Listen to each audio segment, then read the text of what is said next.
হ্যাঁ ডাক্তারবাবু, বলছিলাম আমার না ঠান্ডাতে পায়ের তলগুলো মানে ফুলে যায়, ব্যথা করে, আঙুলের গিঁটগুলো ব্যথা করে কেন? কেনটা তো বলতে পারবো না। কেনটা কি করে বলবো? আপনাকে তো আমি দেখিনি, কোনো রক্ত পরীক্ষাও করাইনি, কোনো চেক আপও করিনি, কি করে বলবো? আমি তো মানে টেলিফোনে আপনাকে দেখতে পাচ্ছি না। হয়। তা আপনার বয়স কত? 30 বছর বয়স। আঙ্গুলগুলোয় ব্যথা অনুভব করেন? হাতের আঙ্গুলগুলোতে? হ্যাঁ হ্যাঁ। এবং গাঁটগুলোতে? হ্যাঁ হ্যাঁ। আপনি ইমিডিয়েটলি ব্লাডের আরএফ ফ্যাক্টর নোট করে নিন। RF factor, ASO titre, SLE এবং সেরাম ইউরিক অ্যাসিড, এই টেস্টগুলো করে আমাকে রিপোর্ট পাঠান ইমিডিয়েট বেসিসে। এটাকে অগ্রাহ্য করবেন না। এটা অবশ্যই রক্ত পরীক্ষাগুলো ভীষণ গুরুত্বপূর্ণ আপনার এই কমপ্লেন অনুযায়ী। আমাদের ইগনোরেন্স আমাদেরকে কিন্তু বিপদের মুখে ফেলে। হ্যাঁ, এই যে ব্যথা মানেই পেন কিলার নয়। না, পেন কিলার খেলে রক্তে ক্রিয়েটিনিনের মাত্রা বেড়ে গিয়ে কিডনি ড্যামেজ হতে পারে।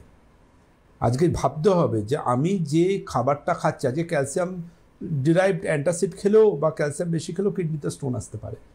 তো আলটিমেটলি ভাবতে হবে যে আমি যে ওষুধটা খাবো, কেন আমি আয়ুর্বেদিক ওষুধ খাবো না, কেন অন্য সাইড এফেক্ট সমৃদ্ধ ওষুধ খাবো, যখন আমার এই সমস্যাটা সুন্দর treatment Ayurvedic system of medicine আছে। ডায়াগনোসিস তো এক, খালি মেডিসিনটা আলাদা, প্রসিডিওরটা আলাদা। আপনাদের সুবিধার জন্য আমরা ক্যাপসুল, ট্যাবলেট সব করে দিয়েছি।